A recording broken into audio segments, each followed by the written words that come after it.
इतना विशाल देश आखिर बना कैसे?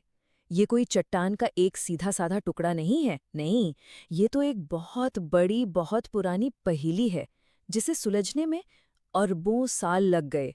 तो चलिए, आज इसी अविश्वसनीय कहानी में उतरते हैं और देखते हैं कि ये पहेली कैसे जुड़ी। पहली नज़र में तो ये चीन का एक नक्शा ही लगता है ना? लेकिन अगर इसे एक भूविज्ञानी की नज़र से देखा जाए, तो ये एक बहुत बड़ा जिक्सॉ पज़ल है। मतलब ये ज़मीन का कोई एक ठोस टुकड़ा नहीं है, बल्कि कई अलग-अलग ब्लॉक्स हैं जो करोड़ों सालों में एक दूसरे से टकराए और फिर जुड़ते चले गए। और ये जो नक्शे पर बारीक लाइनें दिख रही हैं, असल में ये उन प्राचीन महाद्वीपों के टकराव के निशान हैं। तो सवाल यही है कि आखिर ये इतनी बड़ी, इतनी उलझी हुई पहेली बनी कैसे? देखिए, इसका कोई एक लाइन का जवाब तो है नहीं। ये एक महाकाव्य है, एक ऐसी कहानी जो आज से करीब 4 अरब साल पहले शुरू हुई थी। सोचिए, उस वक्त जब हमारी पृथ्वी खुद एक बिल्कुल नया ग्रह थी। तो ठीक है, इस कहानी को समझने के लिए सबसे पहले इस पहेली के टुकड़ों को ही जान लेते हैं। है क्या ये टुकड़े और आए कहाँ से? वैज्ञानिक भाषा में इन टुकड़ों को टेक्टोनिक डोमेन कहते हैं। अब ये सुनने में थोड़ा भारी शब्द लगता है, पर इसका मतलब सीधा सा है। समझिए कि ये हमारी पृथ्वी की ऊपरी परत का एक बहुत बड़ा, खास हिस्सा है, जिसकी अपनी एक अलग, लंबी कहानी है। हर एक डोमेन मानो किसी दूसरे प्राचीन महाद्वीप का ही एक टुकड़ा हो। आज का जो चीन है, वो ऐसे ही 9 बड़े डोमेन से मिलकर बना है। ये पूरी लिस्ट है। लेकिन ये सब शुरू कहाँ से हुआ? असल कहानी की जड़ तक पहुंचने के लिए ना, हमें 3 सबसे पुराने, सबसे अहम ब्लॉक्स पर फोकस करना होगा। वो ब्लॉक्स जो चीन की असली बुनियाद हैं। तो फिर चलिए वक्त में पीछे चलते हैं, अरबों साल पीछे, उस दौर में जब ये पहले टुकड़े बस बन ही रहे थे। ये टाइमलाइन हमारी इस यात्रा का रोड मैप है। तो हम आ गए हैं आर्कियन युग में, मतलब आज से लगभग 4 से ढाई अरब साल पहले का वक्त। जरा सोच कर देखिए, पृथ्वी उस समय एक उबलता हुआ गोला है और उसकी सतह पर पहली पहली बार एक ठोस परत बननी शुरू हो रही है। बस हमारी कहानी की शुरुआत यहीं से होती है। इसी भयानक उथल पुथल के बीच महाद्वीप की परत के पहले स्थिर यानी स्टेबल द्वीप बनने शुरू हुए।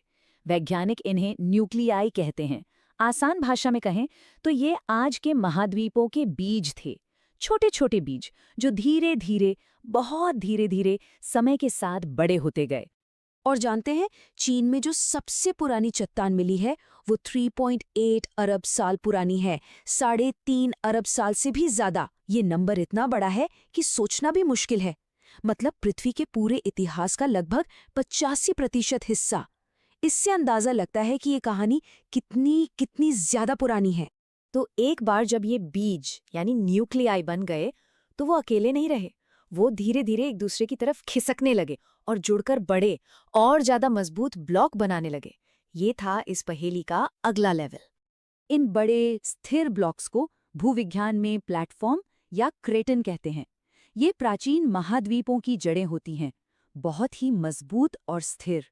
और चीन के बनने में यही प्लेटफॉर्म मुख्य आधार बने। और ये रहे हमारी कहानी के 3 हीरो, 3 मुख्य प्लेटफॉर्म, चीन, कोरिया, तारिम और यांगत्सी। इन्हीं 3 विशाल प्राचीन ब्लॉक्स ने मिलकर चीन के भूवैज्ञानिक दिल की धड़कन तैयार की। इसके बाद जो कुछ भी हुआ, वो असल में इन्हीं तीनों के टकराने, जुड़ने और कभी-कभी टूटने का ही नतीजा था। तो इस पूरी प्रक्रिया को अगर एक नज़र में देखें, तो ये 5 बड़े स्टेप्स में हुई। शुरुआत हुई उन छोटे छोटे बीजों यानी न्यूक्लियाई से, फिर बने प्रोटो प्लेटफॉर्म्स और उसके बाद बने बड़े बड़े प्लेटफॉर्म्स। फिर ये सब टकराकर एक सुपर कॉन्टिनेंट का हिस्सा बने और आखिर में जाकर आज के चीन ने अपना रूप लिया। तो अब जब मुख्य ब्लॉक तैयार थे, तो स्टेज सेट था एक जबरदस्त टकराव के लिए। ये एक ऐसा भूवैज्ञानिक ड्रामा था जो करोड़ों सालों तक चला, जिसमें महाद्वीप एक दूसरे से टकरा रहे थे। पैलियोज़ोइक युग के दौरान यानी आज से करीब 54 करोड़ से 25 करोड़ साल पहले ये बड़े बड़े जमीन के टुकड़े एक विशाल महासागर में तैर रहे थे और बहुत धीरे धीरे एक दूसरे के करीब आ रहे थे। इसी दौरान कुछ बड़ी टक्करें हुई जिन्हें कैलेडोनियन और हर्सिनियन इवेंट्स के नाम से जाना जाता है। लेकिन इन सब में सबसे बड़ी, सबसे अहम टक्कर थी नॉर्थ और साउथ चाइना के बीच। मतलब चीन कोरिया प्लेटफॉर्म और यांगत्सी प्लेटफॉर्म के बीच। जरा सोचिए, ये दो विशाल भूभाग जो इन नक्शों में अलग अलग दिख रहे हैं, एक प्राचीन महासागर को पार करते हुए एक दूसरे की तरफ बढ़ रहे हैं। और फिर हुई वो जोरदार टक्कर। इन दो विशाल भूभागों के टकराव ने पूर्वी चीन की रीढ़ बना दी। ये वो घटना थी जिसने यहाँ की जमीन को, यहाँ के नज़ारों को हमेशा हमेशा के लिए बदल दिया। तो सवाल ये है कि ये प्राचीन टक्करें आखिर हुई कहाँ थीं? इनके निशान आज भी मौजूद हैं। ये जो बड़ी बड़ी पर्वत श्रृंखलाएं हैं ना, जिन्हें कन्वर्जेंट जोन कहते हैं, ये असल में उस पहेली के जोड़ हैं।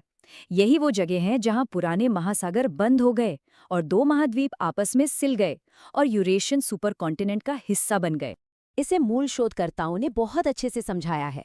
उन्होंने कहा, चीन 9 टेक्टोनिक डोमेन से बना एक कंपोजिट महाद्वीप है जो अलग अलग दौर में एक साथ सिले गए थे। ये लाइन पूरी कहानी का सार है कि चीन एक नहीं बल्कि कई कहानियों का एक संग्रह है। लेकिन कहानी यहाँ खत्म नहीं होती।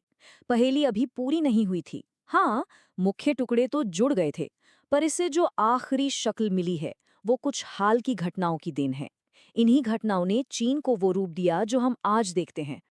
और इन हाल की घटनाओं में सबसे नाटकीय थी भारत की टक्कर। आज से करीब 5 करोड़ साल पहले इंडियन प्लेट उत्तर की ओर बढ़ी और सीधा एशिया से जा टकराई। ये टक्कर इतनी जबरदस्त थी, इतनी ज्यादा कि इसने हिमालय को जन्म दे दिया, दुनिया की सबसे ऊंची पर्वत श्रृंखला। और इसी ने विशाल तिब्बती पठार को आसमान की ओर उठा दिया।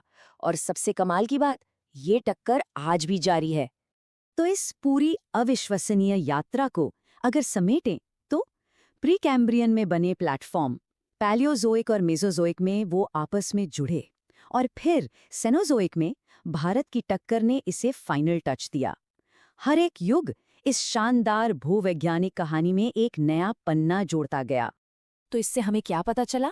यही कि चीन का बनना कोई एक घटना नहीं, बल्कि 4 अरब साल पुरानी एक कहानी है जो आज भी लिखी जा रही है। इंडियन प्लेट अब भी उत्तर की तरफ जोर लगा रही है, पहाड़ और ऊंचे हो रहे हैं, जमीन खिसक रही है। मतलब ये भूवैज्ञानिक पहेली कभी पूरी तरह से सुलझती नहीं है। और ये एक बड़ा सवाल छोड़ जाती है कि आज से 10 करोड़ साल बाद ये दुनिया कैसी दिखेगी।